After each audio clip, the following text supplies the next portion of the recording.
നമസ്കാരം. ഇത് ശരിക്കും മോദിയുടെ ഒരു തോൽവിയാണ്. കഴിഞ്ഞ പാർലമെൻറ്റ് സമ്മേളനത്തിലൊക്കെ തന്നെ, അതും പാർലമെൻറ്റിൽ നിന്നും MP-മാരെ വരെ പുറത്താക്കിയാണെങ്കിലും ബില്ലുകൾ പാസ്സാക്കി തീർക്കുമായിരുന്നു. അതായത് മോദി ഒന്ന് തീരുമാനിച്ചാൽ അത് നടപ്പിലാക്കിയിട്ടേ പിന്മാറുകയുള്ളൂ എന്നൊക്കെ അന്ന് വലിയ വീമ്പ് പറഞ്ഞിരുന്നു. അങ്ങനെ നോക്കുമ്പോൾ ഇത് തീർച്ചയായിട്ടും മോദിയുടെ ഒരു പരാജയമാണ്.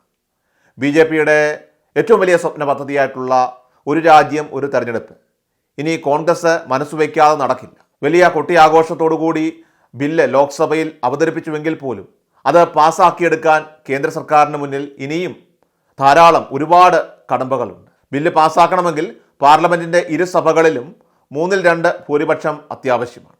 എന്നാൽ നിലവിൽ ലോക്സഭയിലും രാജ്യസഭയിലും BJP നേതൃത്വം നൽകുന്ന NDA മുന്നണിക്കാകട്ടെ 2/3 ഭൂരിപക്ഷമില്ല. അത് മാത്രമല്ല, BJP-യെ മാത്രമായിട്ട് നോക്കിയാൽ പോലും കേവല ഭൂരിപക്ഷം പോലുമില്ല എന്നുള്ളതും ഒരു വസ്തുതയാണ്. അതായത് ലോക്സഭയിൽ ഈ ബില്ല് പാസ്സാക്കാൻ NDA-ക്ക് വേണ്ടത് 362 വോട്ടുകളാണ്. എന്നാൽ 298 പേരുടെ പിന്തുണ മാത്രമേ NDA-ക്ക് ലോക്സഭയിൽ നിലവിലുള്ളൂ.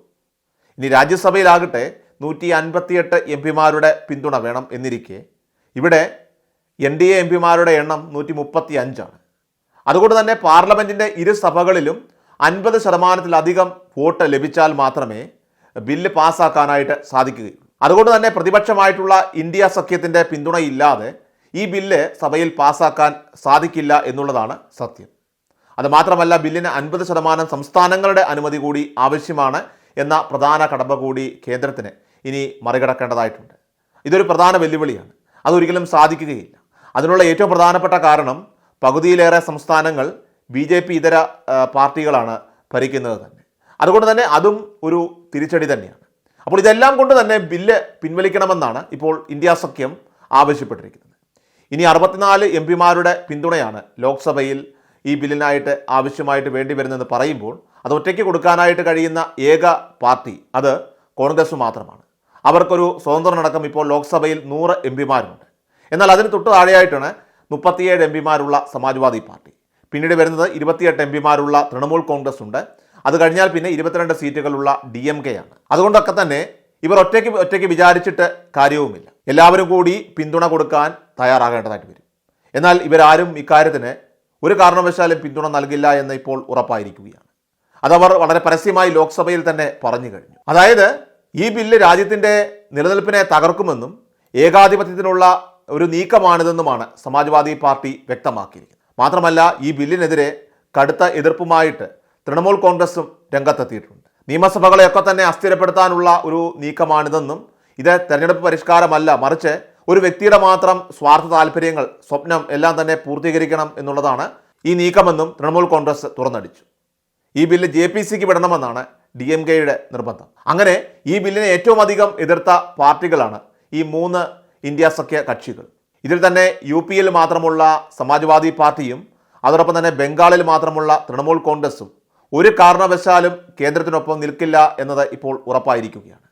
അതിനുള്ള ഏറ്റവും പ്രധാനപ്പെട്ട ഒരു കാര്യം ഇവരുടെ സംസ്ഥാനത്തെ എതിരാളികൾ BJP തന്നെയാണ് എന്നുള്ളതാണ്. അതുകൊണ്ട് തന്നെ ഇത്തരം ഒരു നിയമം അത് നടപ്പിലായാൽ ഇവരുടെ സംസ്ഥാന ഭരണവും BJP പിടിച്ചെടുക്കുമെന്നുള്ളത് 100% ഇവർക്കുറപ്പാണ്.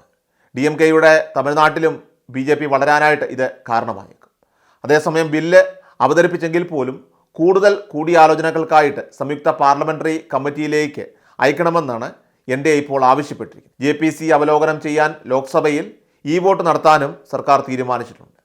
ഇതാദ്യമായിട്ടാണ് ലോക്സഭയിൽ ഒരു ബില്ലിൽ ഇത്തരത്തിലൊരു വോട്ടിംഗ് സംവിധാനം നടപ്പാക്കുന്നത്. 269 MP-മാർ ലോക്സഭയിൽ ബില്ലിനെ പിന്തുണച്ചപ്പോൾ 198 പേർ തൊട്ടുപിന്നിൽ തന്നെ എതിർക്കുകയായിരുന്നു. ബില്ലുകൾ പാസ്സാക്കുന്നതിന് ഈ ഘട്ടത്തിൽ പോലും സർക്കാരിന് പിന്തുണയില്ല എന്നതാണ് ഇപ്പോൾ ഇതിലൂടെ വ്യക്തമാകുന്നത്. അതായത് ആകെയുള്ള 461 വോട്ടുകളിൽ 2/3 ഭൂരിപക്ഷം, അതായത് 307 പേരുടെ പിന്തുണ NDA-ക്ക് ആവശ്യമായി വരികയാണ്. എന്നാൽ സർക്കാരിനാകട്ടെ വെറും 269 വോട്ട് മാത്രമേ നേടാൻ സാധിച്ചുള്ളൂ എന്ന് പറയുമ്പോൾ തോൽവി ഉറപ്പിച്ചു എന്ന് അർത്ഥമാക്കുകയാണ്. ആകെ 32 പാർട്ടികൾ ഒരു രാജ്യം ഒരു തെരഞ്ഞെടുപ്പ് എന്ന ബില്ലിനെ പിന്തുണയ്ക്കുന്നുണ്ട്. 15 പാർട്ടികളാണ് ഇപ്പോൾ എതിർപ്പ് അറിയിച്ച് പരസ്യമായി രംഗത്ത് വന്നിരിക്കുന്നത്. YSRP-യെ പോലെയുള്ള ഇരു മുന്നണിയിലും ഭാഗമല്ലാത്ത കക്ഷികളും ഈ ബില്ലിനെ പിന്തുണച്ചിട്ടുണ്ടെങ്കിലും 298-ൽ നിൽക്കുകയാണ് ഇപ്പോൾ BJP സഖ്യം.